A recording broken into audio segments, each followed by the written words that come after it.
Hello, and welcome to another fully live episode of Hacking with Friends. Today, I am going to be taking your hacker-related questions and also going over a couple interesting projects, including one that we covered last week called AppleJuice. So hello to everybody in the chat. I'm going to try to keep the chat on the screen this time, but I may have to go full screen for some of these demos. And if you're just joining us, then last week, I had the pleasure of introducing this tool. So let's see, not Mr. Beast, sorry. Let's talk about AppleJuice. So this is AppleJuice. This is something that was very, very newsworthy at DEF CON because people were reporting on their Apple devices. They were getting pop-ups that were asking for basically like permission to share their Wi-Fi password in a single tap. It looked as though somebody was spoofing an Apple TV that's attempting to be set up. And in the process, requesting stored credentials from people's iOS devices. So obviously this was a little spooky and people did not like it. So I went over just kind of like the release of this tool and the targets that it was made for, including the Raspberry Pi Pico W. As you can see here, it's $18. It's supposed to be like $6, but obviously we live in times when there are chip shortages and all that. So yeah, it is overall still much more attainable to find than like a full-on Raspberry Pi. So seeing some of these interesting security tools released for microcontrollers that are comparatively really cheap is awesome. So we've already covered what it does. As a quick refresher, it's going to use Bluetooth in order to spam out requests for pairing to nearby iOS devices. And for the purpose of the show, I have here an iOS device. Let me go back to my screen. So here is my iOS device, and the goal is I want to show off how I can use a Raspberry Pi Pico W to make a pop-up appear on this iPad, which, by the way, if you don't know who this is, you should. All right, so I have Bluetooth turned on this device, and what my goal is to basically like prove that I can make this pop up with this really cheap microcontroller. So over on this end, I have a Raspberry Pi Pico. I'm going to hold this up. There we go. And this Raspberry Pi Pico is the same one you saw on the Amazon link. It is cheap. It is easy to come by. And this is going to be our target for this particular demonstration. So let me bring the screen back up. Whoa, there's a lot going on here now. All right. So I'm going to plug this in. And I believe on our YouTube video, this is not what I want to get off. There is a link to the GitHub repository. Yep. Okay, good. I'm glad I did that. I would have been annoyed at myself otherwise. So let's exit out of that and take a look at the GitHub repository. So let's say that I want to make a pop-up on a iOS device like this iPad. All right, cool. We have a bunch of different options. We can do this via a Raspberry Pi Pico W. We can do it via an ESP32, although notably, I wasn't able to get this to work on the ESP32S2 because it doesn't have Bluetooth, but it probably would work on the ESP32S3. But it'll work on the older ESP32 boards themselves. And it looks like you can also just serve this locally. So I decided to use a microcontroller, specifically the Pi Pico W. You can go in, download this project, and here's the documentation. Overall, it's pretty easy. So this is what we're going to do in order to work with this. And I'm just going to be using the CLI version. That's the command line only version. That's the true hacker way of doing this, right? We are going to be installing that, although there is a web version where it has like a web interface that looks exactly like this, where you can start and stop advertising and select which one of these devices you want to pretend to be. Here's a list of kind of the limitations. But overall, the antenna strength, I would say, is like one of the biggest problems. It is not very powerful, and it needs to be pretty close to the device. So to get this working, we first need to install MicroPython. Now, MicroPython is let's just say a little bit less than intuitive when it comes to the way this works. So you can see this version here that is available. If you go to the website, you need to make sure to download like the most recent version, because the one that I downloaded absolutely did not have Bluetooth. And if you try to get this working and you find that your device just says that it does not have Bluetooth installed or imported, then you downloaded the wrong version. You're just going to need to upgrade. So as you can see, tons of different devices support MicroPython. And on the show, I've talked a lot about CircuitPython before. CircuitPython is a different implementation. It's based on MicroPython, but it's made to be more, I would say, more user-friendly. And one of the characteristics of CircuitPython is it always pops up as like a friendly USB drive and lets you start programming with it. Not so with MicroPython. MicroPython will have you communicating over serial, so you'll need some sort of IDE. I'm using Moo Editor, but let's just see how easy it is to pop up one of these fake pairing messages. So we're going to want to go to, I believe, the latest, and that should be correct. But you can also do these preview builds. I would actually probably recommend doing like a preview build. The way that you install things on this basically involves like putting it into boot mode and then dragging and dropping one of these UF2 files, and it will automatically install itself. And at that point, we have MicroPython set up. We do not have the project set up. We just have MicroPython set up. So next up, we need to bring anything over that we're going to need for the project. And here, I have Moo Editor connected, and I can see I can click on REPL or files, but not both. So here I have, let's see, boot.py. Oh, no, sorry, that's main.py. This is the file on the device. So this is actually something that it is the actual file on your device. On a CircuitPython kind of deal, you would not have the need to move files back and forth. There we go. But here we actually need to go back and drag and drop these because we can't just directly access them over USB. That's why I find this annoying. But anyway, so I've taken this main.py file from the GitHub project, which, just to go back, is for anybody following along. Yep, MicroPython project.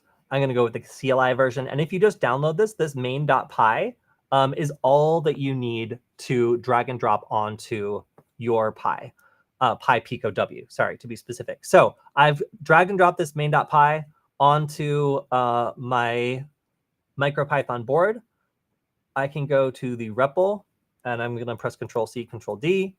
And then, boom, we've got this command line version of the AppleJuice tool. So that was relatively easy. I just needed to install MicroPython, and then let's say that we want to be, what do we want to be?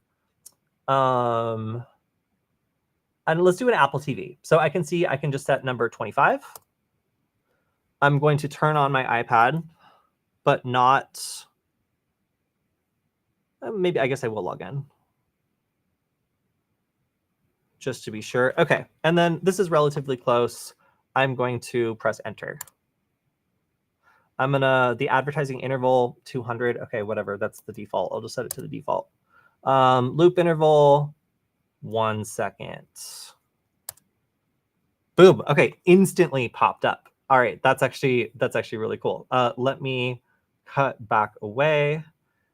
And I can see I have a big old advertisement message right here on my screen proposing that there's an Apple TV that wants to be set up. So that was instant. And if I hit continue, I don't think it does anything.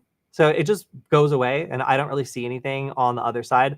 But still a pretty instantaneous demonstration of how I can get something to pop up, and presumably I can do it repeatedly. So I hit like continue, and now I'm not really seeing anything. I want to see if I can continue to spam it, or if it like kind of limits it and I need to pick a different device.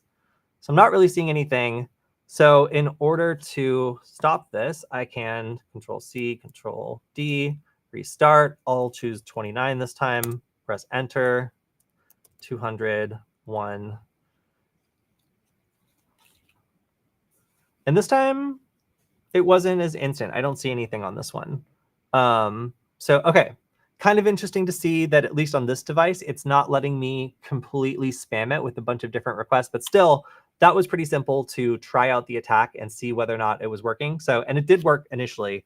I'm probably going to do some more research into seeing whether or not this allows you to like pick different devices automatically and spam them, but that's how it works. So if you're curious how the AppleJuice attack worked, that was it. Looks like it's gone rogue and it doesn't want to stop now, even though I'm telling it to stop. So I'm just going to pull it. But there we go. So the question here is, I thought they updated AppleJuice to be able to spam continuously. Apparently it shuts down iOS devices pretty fast. So you saw it here.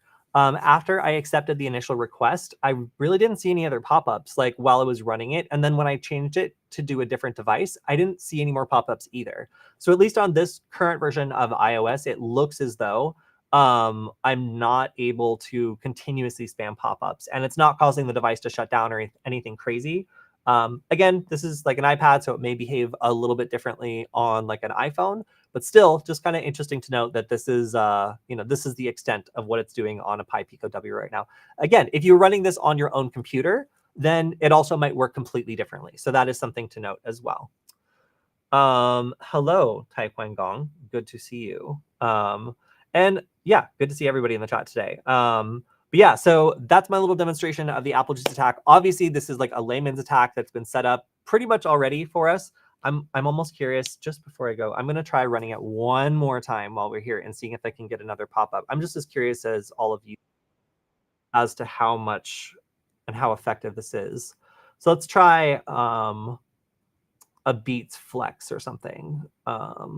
Beats Solo Pro, number 9. Anything? I see the symbol of headphones, so that's interesting. But that's probably just connected to like one of my own devices. Yeah, no, I don't see it. So interesting to note, as soon as you like accept the first one, there seems to be either like a cooldown period or like some sort of way. Oh wait, no, I'm an idiot. It's just waiting for it's just waiting for me to input variables. Okay, that's why having small text on the screen isn't just mean to you, it's also a waste of time for me.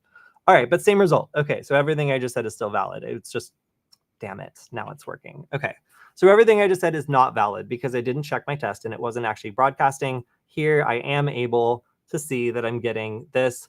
If I swipe it away or exit it,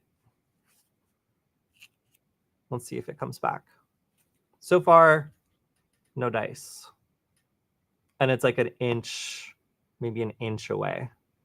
So I think after you exit out of it, I was hoping that it would be creating like different MAC address or like different Bluetooth MAC addresses and like spoofing different devices and stuff. But yeah, seems like it's not doing it. Okay, so those are the limitations as I can tell. After you initially address the first notification, it seems like current versions of iOS are not allowing you to continuously spam the person screen. All right, here's a great question. So I'm talking microcontrollers and Raspberry Pis, but for a beginner, what should you buy if you're wanting to get into pen testing? A Pi Zero for bad USB and Pwnagotchi, or a wireless network adapter for monitor mode and wireless hacking? That's a great question. So I would say I enjoy microcontrollers because they're cheap and you can fashion them into versatile hacking tools if that's what you want to do. So if you want to be like, creating or like flashing or building interesting hacking tools that do cool things that teach you a bit about security or that allow you to do active penetration testing, like a Pwnagotchi, for example, and I should be specific, there is a difference between Raspberry Pis. So if I go back to this whole kerfuffle, there's a difference between Raspberry Pis, and you need to be a little bit specific because if you pick the wrong one, then it will not work. So going back to, I guess, the MicroPython website, since it listed them all out. Oh, actually, no, that's not a good reference. I'm just like browsing this live. Sorry. Let's talk about the difference between Raspberry Pis. Dumb. I thought I saw one that literally exactly said that. But anyway, let's talk about the Pi Zero W. So the Pi Zero W is one of my favorites because even though it kind of sucks a little bit for a lot of applications that require like brute forcing or things like that, it's still my favorite of the like baby Pis, the ones that are really small, because you can do certain command line Wi-Fi things. It's just it gets overwhelmed like pretty quickly. Now, one of the most interesting things that the Pi Zero W is capable of doing is the Ponagachi project, where it uses its ability to run like a little baby version of Linux in order to do some cool Wi-Fi hacking attacks that frankly you kind of need a Linux system in order to pull off. So I would say the Raspberry Pi Zero W is the minimum of what you're going to need if you want to do some of these like Linux-based attacks that are a little bit cooler than the microcontrollers I typically work with, which are the Pi Pico or something like that, which are a step down. Now, how much do these cost currently? It varies. Like sometimes these are like 60, 70, $80, and they start to not make sense anymore because you could just get like a regular Raspberry Pi that has tons more power. So that's kind of debatable when it comes to like whether you should get like one of the newer Raspberry Pis and just do Linux stuff, or whether or not you can just get away with this. Now, this is why I find this kind of sneaky. The Raspberry Pi Zero W has the ability to put its onboard card into monitor mode and also do packet injection, which means this kind of is like a wireless network adapter that also runs Linux. So if you're doing certain minimal things, then this can actually handle everything without needing an additional plugin. But if you already have a Linux computer and you want to learn a lot about Wi-Fi, you want to like run Wireshark and do things in a graphic user interface that makes it not confusing for learning purposes, I definitely recommend getting a wireless network adapter. Like Raspberry Pis are cool, and they are an excellent learning tool. Like I love them myself, but the Pi Zero W is wimpy. It is not able to do anything terribly heroic or exciting. So I really think that like the Ponagachi is probably like one of the best projects that you can run on this, aside from like a very like command line version of like Kali Linux, or just expect to be waiting for like a long time for things to run. I just really do like the fact that most Raspberry Pis, with the exception of the 4, are able to put their internal card into monitor mode and do packet injection without the need for installing anything else. So I recently ran a Linux class off of the Raspberry Pi 3B Plus, and they were constantly getting hot, and we were having like a lot of problems with them for anything other than basically command line tools and like some very, very simple like Linux stuff. So take Raspberry Pis with a grain of salt when it comes to how many things you're going to be able to do for purpose-driven purpose-driven like situations. Then they are super useful. But frankly, like a Linux computer, like a laptop with a wireless network adapter, like a alpha wireless network adapter that lets you throw it into monitor mode and do all sorts of interesting things in Wireshark, Kismet, like you're going to be able to do so much more if you put some power behind the analysis and creation of packets in and out. That yeah, I would really recommend a wireless network adapter for education, because like yeah, it's just going to give you a lot more. Okay, so I want to show off one project that I have been working on. Oh yeah, also I want to like shout out this. This answer is correct. They both achieve completely different tasks. I'm not sure if I can give you a valid answer to that question. Yeah, that's actually like kind of the way I would answer this is like a Ponagachi certainly gives you like a tool that can be used in penetration test for specific things, but can't really be used outside of that. Whereas a wireless network adapter is kind of for a different thing. It's like for like enabling your computer to do more powerful attacks that require computational power, maybe a GUI, and then like a Linux framework to work. So that's actually kind of the way I would also answer that. All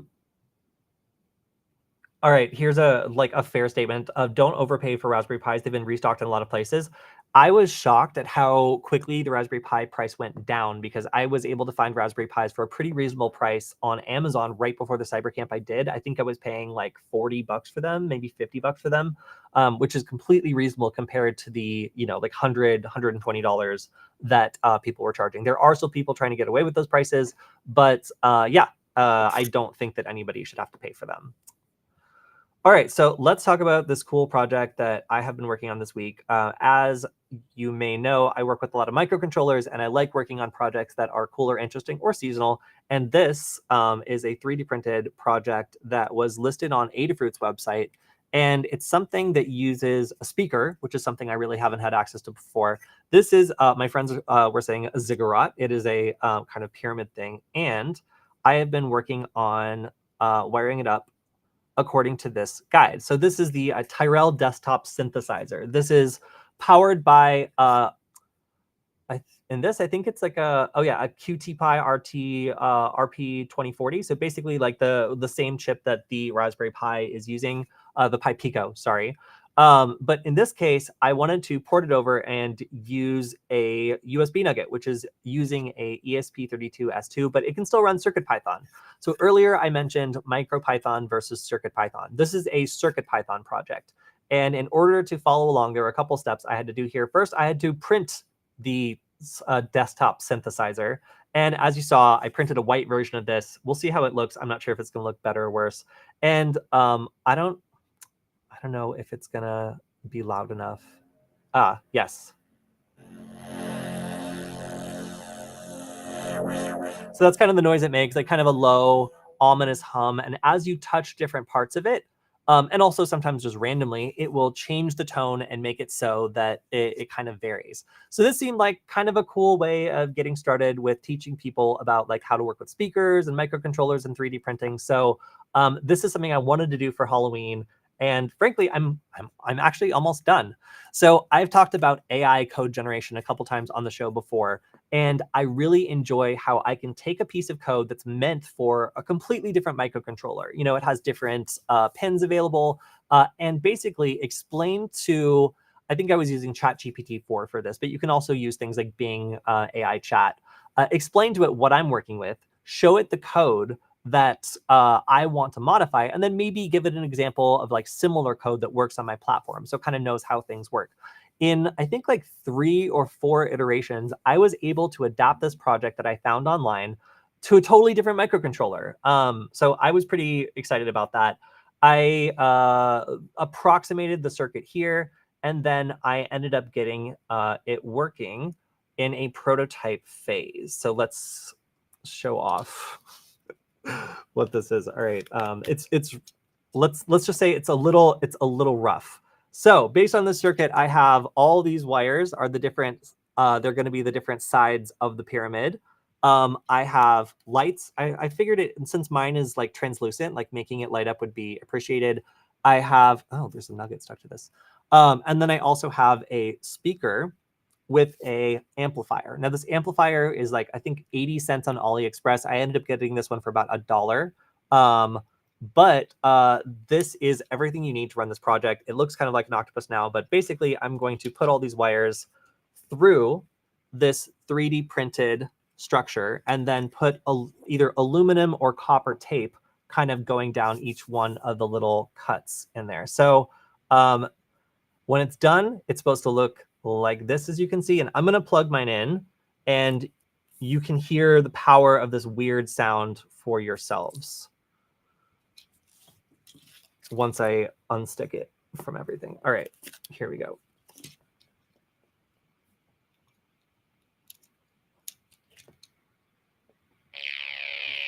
All right. Did it crash over? There we, all right. So it's lighting up according, there we go. It's lighting up according to the sound, the tone. And what it's supposed to do is detect, okay, it's detecting when I touch one of these wires and changing the tone.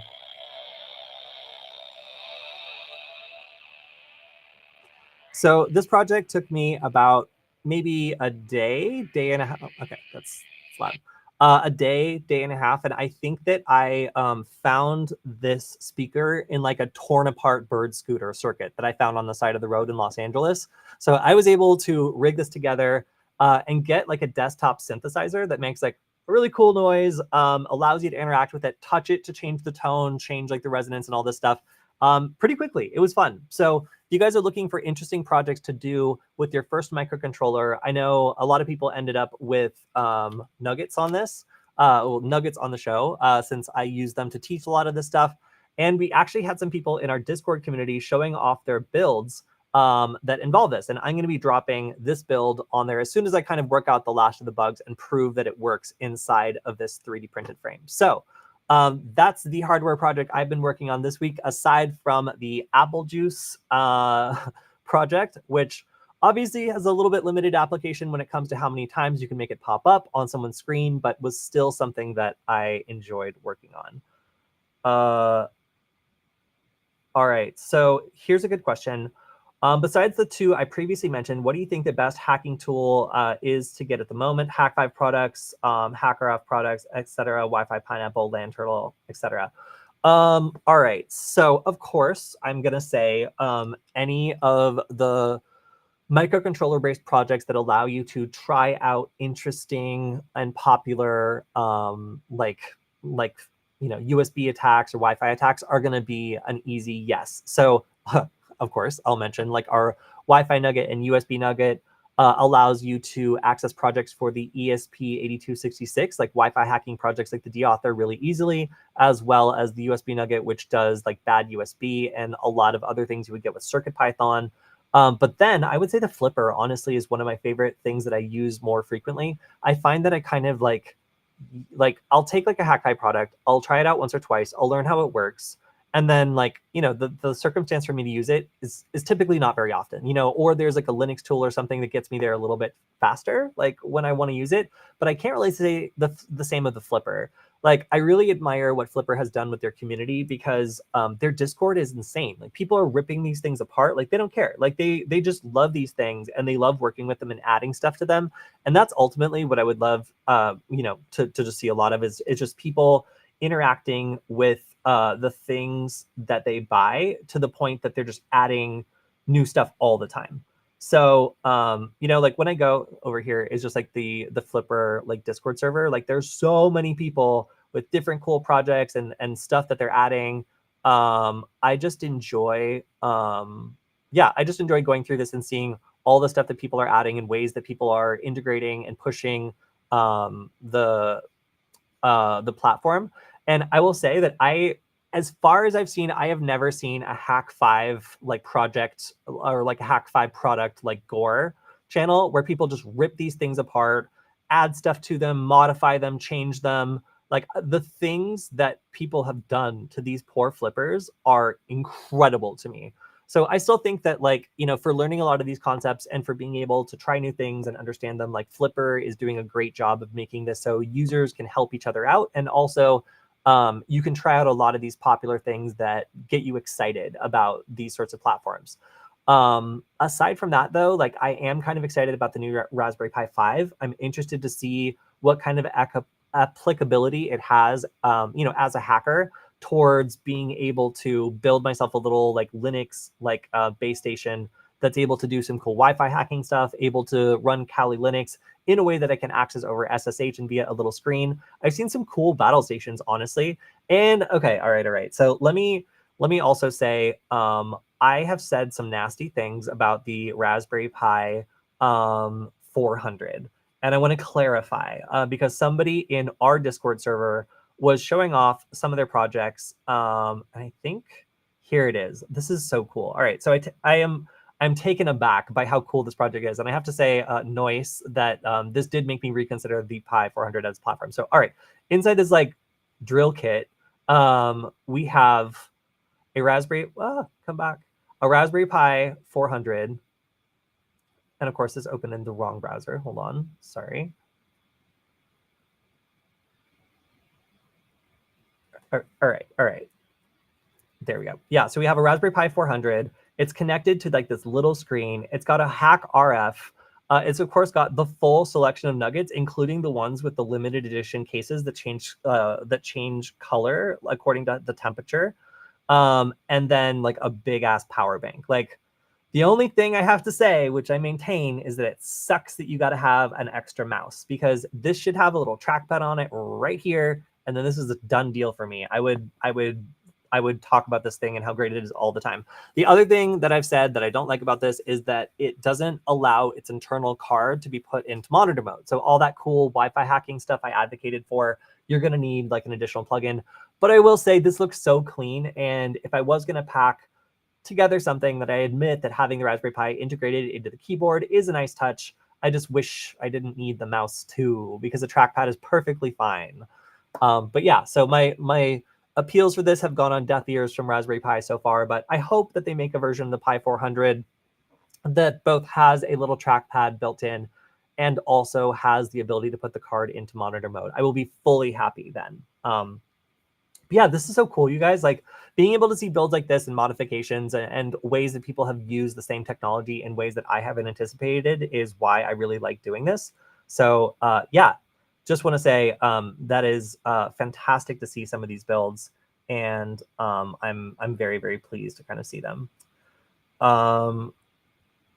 Extreme cyberdeck envy. Yeah, I know exactly what you're talking about. When I see someone's build and I'm like, I wish that I had that for the first part of my hacking career. That is something that, yeah, I very much like. Yeah, so that would be my recommendation is if you can get a flexible Linux tool that lets you run everything, like a beefy Raspberry Pi where, you know, if you were to destroy it or mess it up, it's no big deal. Not everybody has the money to burn on just like successive you know, Lenovo ThinkPads that like may or may not have functioning buttons off eBay. You know, I recently bought one and then like it's a pain to upgrade and like certain parts of it don't work and like a Raspberry Pi, like I don't need to worry about that. It just does the job, and they tend to be like some of my favorite tools. So yeah, I would say the new Raspberry Pi, a flipper, and then like some of these other open source tools like the Nugget are all things I'd recommend. Pen testing is pretty specific though. Like obviously, like there's other things out there that you might want to consider depending on what your model is going to be. But a lot of the things you're going to be using are cutting edge Linux tools that some other researcher has just released, and you're going to want to be able to run because many of them might require specific equipment, you know, like a specific software defined radio or something like that. So having like a generally flexible Linux setup that's powerful enough, you know, the old like Raspberry Pi running Kali Linux, like the more powerful that the Raspberry Pi gets, the better and better that proposition gets. And it's still one of my favorite setups. All right, so I want to set aside a little bit of time to show off. What about the Crow Pi? I haven't seen it. Send me a link. I'll look at it. So I want to talk about a couple of the other cool setups that I've seen on the Discord server or other builds, just because it's really cool to see people making interesting projects and sharing them. So get out of here. Let's do, all right, so this was James. This was a 3D printed flipper wire harness, so people can add a CC1101 to their flipper. And this is something where a lot of people in the Flipper Gore channel are going about this in a very crazy way. I've seen people smoke their flippers. I've seen people do all sorts of unfortunate things. So if you're trying to hook up some hardware or if you're trying to be able to combine things, then these sorts of like wire harnesses or other things to prevent you from like frying your Pi or otherwise having an unreliable experience are great add-ons. So James, thank you for shouting this out. Oh, well, sorry, for making this and then shouting it out in the server. So I was talking about this the last couple of weeks. I made a touch sensing candy bowl Terminator. My co-host is not here at the moment. He's upstairs having further things installed. But this is basically something where as soon as you touch the candy bowl, is it going to do? Oh, it just downloaded it. I didn't want that. As soon as you touch the candy bowl, it detects the touch. In this case, they use aluminum foil, but it's screaming incredibly loud for this, but it'll play pretty much any WAV files. I used an AI service to fake Arnold Schwarzenegger. So I think I showed off on the stream how you can do, what is it called? I think it's fakeyou.com. And there's a bunch of different AI voice models on there. You can pick which one you want. And of course, I picked the Terminator for this particular one. In order to make this work, I needed that audio amplifier. And somebody on the last stream was asking me like what the specific board I used is. And it is a, let me find it. This is the chip you want to check out if you want to do some simple and easy stuff with speakers. So if you just plug a speaker like directly into your microcontroller, it's not going to be powerful enough to really make much noise. I was able to go to Goodwill and salvage some just very loud children's toys, and just like take the speaker from there, plug it directly into this, and with a little bit of like finicking around, I was able to get this to be super loud. So this is the Adafruit version, but this chip, the Max 98357, is very, very common. You'll find it in all sorts of places. And yeah, this is what you'll see. So yeah, like if they have it at Walmart in packs, apparently. So super, super common. This is the version that I bought. And you'll find that if you buy like a bundle of these, like 4 or so, you'll get them for like $10 or so. And that's great because that means you can make a lot of these cool remote speaker things that are able to pipe up and make a lot of noise. Now, here's something that I didn't understand, and I do now, and I just want to like shout out for anybody who might be working with this on their own project. There's a cool little feature of this that's not obvious. So I plug this in, and you have to connect this, that, and that, these first 3 pins in order to get the speaker working. So these go to your microcontroller. This gives you power, this gives you ground, and then there's these 2 extra pins that I just, sometimes you just don't use them. Like I didn't really think much about it. So this gain pin actually controls the volume of the microcontroller, which is really cool. So if you just leave it as is, I think it gives you like a dBi of like 8, but it goes all the way up to 15. So in order to get this to go at maximum volume, you actually connect this gain pin to ground with I think it's like a 100K resistor. And as soon as you do that, this instantly gets like super loud. So I kind of startled myself by like putting this together and like, I wonder if it works. And just connecting the gain to the ground pin with the 100K resistor, and instantly it jumped up by a good amount and made the already like fairly loud speaker like much, much louder. So yeah, these are super cool. It's easy to configure like how loud it is, like manually, but in software, you can also, change the volume. It just kind of like sets the absolute like high, low, and whatnot using this gain pin. So pretty cool. So what is the Discord link? If you want to go to the Discord channel, it is, I'll type it out, nuggets.lol. That's the short link that we have been using. It went down for a little bit, but hopefully it's back up again. If not, I can always drop another invitation into the YouTube link once this is done streaming. So anyway, that is the extent of what you need to do this touch reactive candy bowl Terminator project, I guess I'll call it. And that's what I have been working on for Halloween. I plan on adding some more stuff to it, but not yet. So also coming up, we have a project where somebody was building their own hat. So in this case, that's just a general version of the USB/Wi-Fi Nugget using the Nugget PCB and customizing it so that you can add on different boards. So this is a open source project, which means you can make your own printed circuit boards and build this yourself. So looking at what they did, we have a couple variations. And what's cool, of course, I have to open this browser and it'll be the wrong browser again. What's cool is you can pick whether you want this to be based on the ESP8266 or on the ESP32S2, or actually even the ESP32S3 if you want to play around with Bluetooth. So if you're into modding stuff, if you want to change things around, then this is something that you can absolutely do to customize. For example, the standard Wi-Fi Nugget that I make and sell uses the older micro USB standard, which I hate. But I found out that these upgraded versions, or at least the ones I had access to, really are kind of finicky. Like we had a super high failure rate. And while it was fun for making individual prototypes, I couldn't basically waste the PCBs for when I would like connect them to the back and they would just fail. So because there was some weirdness, I still haven't unified the two the 2 different versions to make sure they have the same connector. So this is like a view into the future where I solved that problem and everything uses USB Type-C. So yeah, this is really cool. Seeing somebody create a USB Type-C version of the Wi-Fi Nugget is awesome.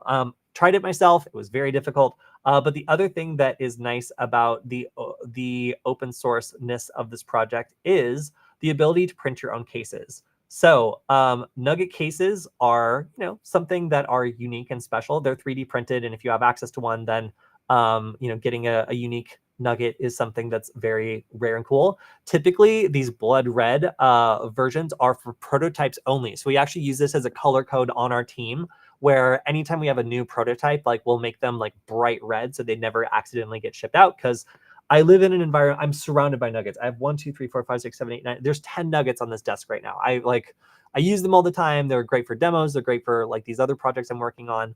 And as a result, I have to separate the prototypes. So seeing a red nugget in the wild is startling to me. These are supposed to like never leave the internal team. However, we have given a couple out, and it seems now that one has been created in Australia.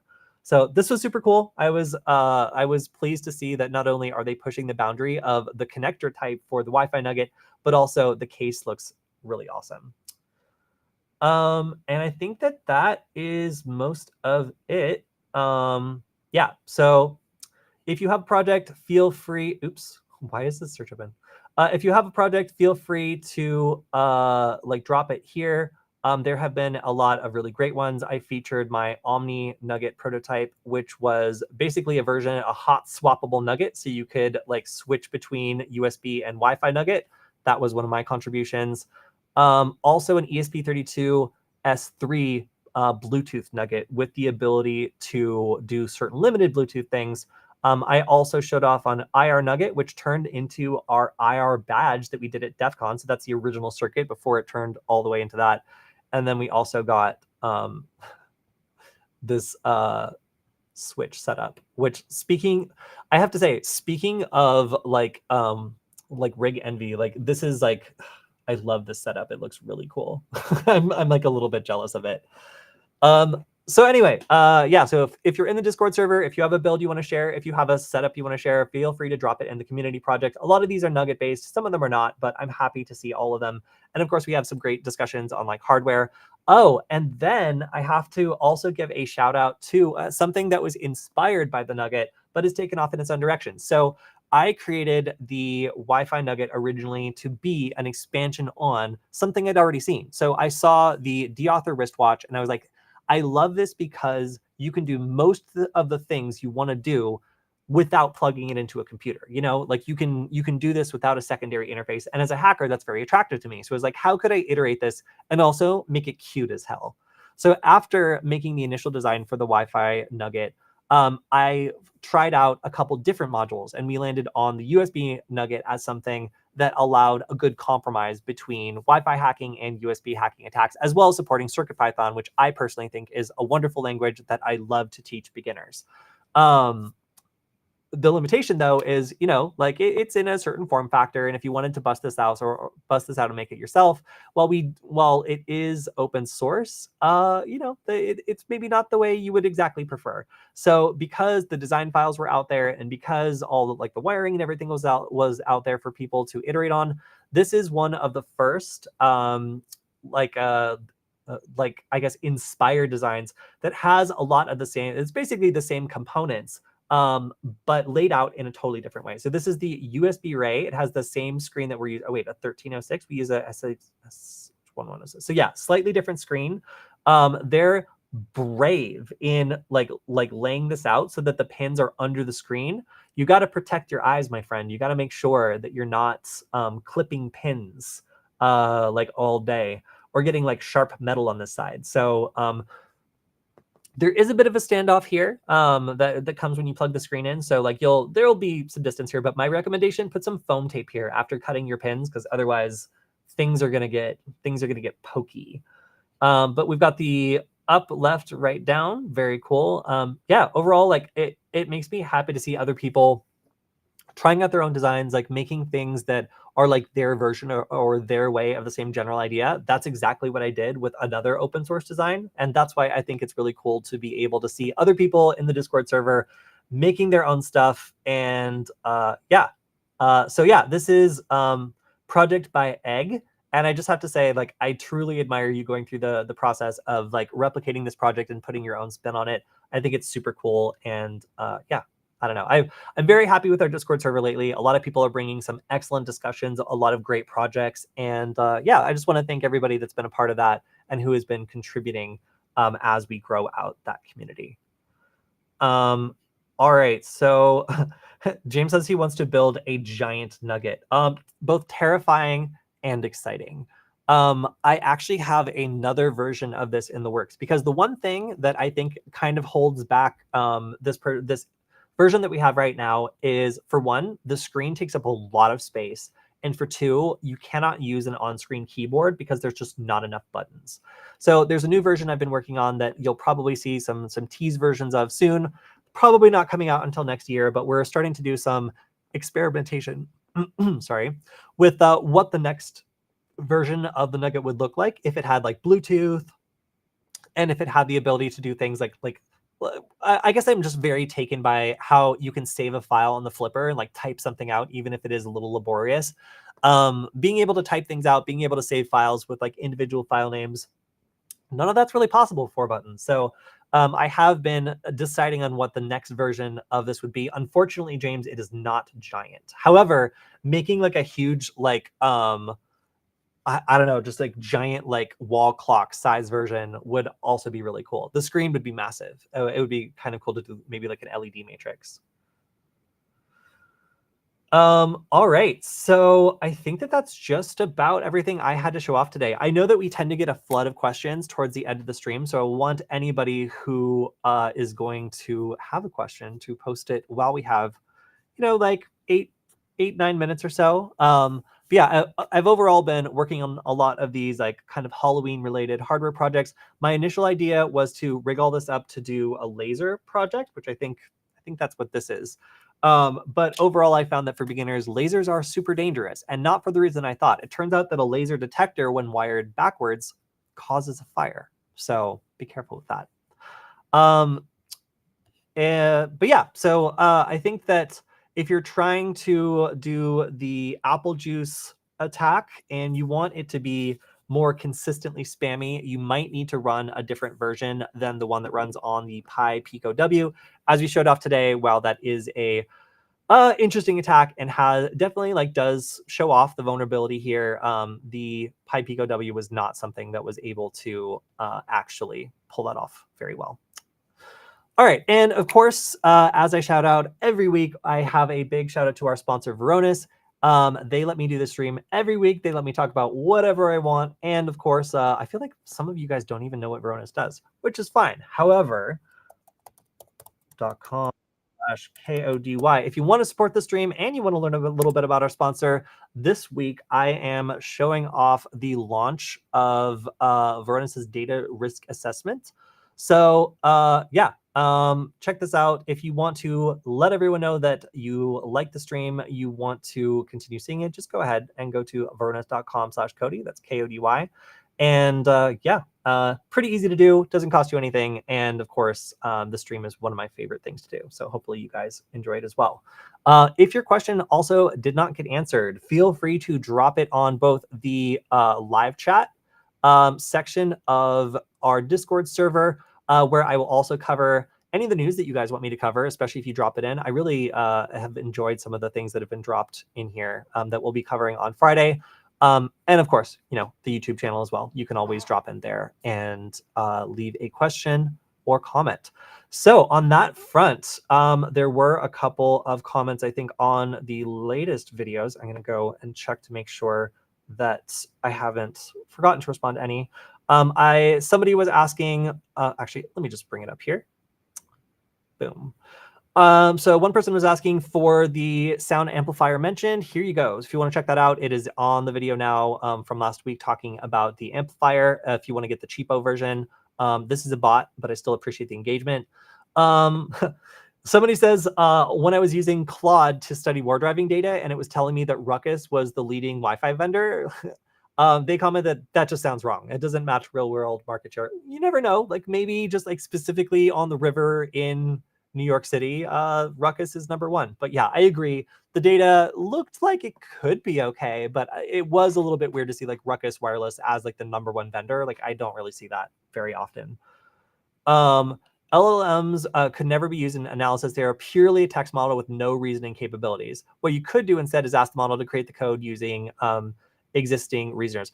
Yeah, so what's interesting is like there's certain LLMs and there's like Auto GPT, which allow you to be able to like chain processes together. So like tell it to write code to do something, run that code, take the output, and then do something to it. That's what actually needs to occur here in order for this to work. So yeah, this tested kind of the limits of what it can do. And what was kind of messed up about it was it actually told me all the steps that it said that it had done, which would have led to the right result, but it was just kind of mimicking what it was thinking I wanted to see. So pretty funny that it did outline all the correct steps in order to get the right answer. It just didn't follow any of them in this. And then another person asked, what is the purpose of showing Angelina in the video? And I'm just like, yeah, like she was on the live stream. This wasn't her segment. I was sharing something else. And then someone says they'd like to create a fund for me to buy Nullbyte. I literally emailed them yesterday and I was like, hey, noticed you haven't put out any videos in a while. Would you like me to maybe do that? But we'll see. We'll see. So another project I want to shout out, and I haven't even put it here yet, is Pinocchio.computer. Let me see if I can find it. Hold on.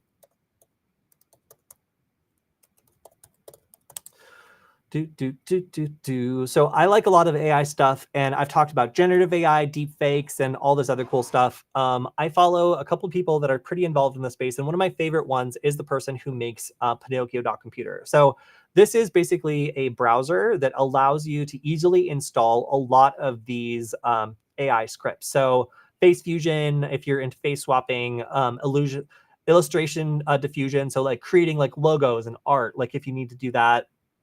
And also all the spec you would do, stable diffusion, so these projects are installed super easily. And I was not really able to get this to work on my Intel Mac, but while setting up a M2 based Mac, this worked like a dream for setting up a lot of these large language models or stable diffusion instances and just getting them working out of the box. So if you're interested in working with AI and you want to try out some of these projects that are on GitHub but require a little bit of an install that might be kind of a pain, I've tried out, I think, 4 or 5 of these in the last couple days. I've gotten most of them to work really well. And yeah, Pinocchio.computer, actually a pretty cool way of trying out some of these AI tools if you're a hacker and want to start seeing what the limitations of these open source projects really are. Probably my favorite thing that I've worked on in the last couple of weeks when it's running. But as I said, it just will not work on my Intel-based Mac. So if you've got a different platform than an Intel-based Mac, either like Apple Silicon or like a Windows device, then perhaps this will work better for you. But yeah, cool. Like if you haven't tried some of these AI tools, it's definitely worth learning what the sliders do, what you're adjusting, like what these AI models can and cannot do. It's really going to be the future. As I think last week we were talking about how there was a flaw in PyTorch serve where it was possible for attackers to like serve up a malicious AI model via like some of the services that like Meta, Amazon, and OpenAI use to serve up their AI model. So pretty crazy that is where we are like, we're kind of at in terms of security, is where people serving an evil AI model via a flaw in the library that serves it is like the kinds of attacks that we're going to be looking at as hackers. Okay, so that is just about all the time we have for today. Thank you to everybody again in the chat. I love to see all these great questions. If you want to continue the conversation, you can go to nugget.lol, LOL, in your browser to go to our Discord server. And I will see everybody in time for our Friday news stream, where I'm going to be going over everything that happened this week in cyber, as well as interesting hacking tools. All right. See you all next time. Goodbye.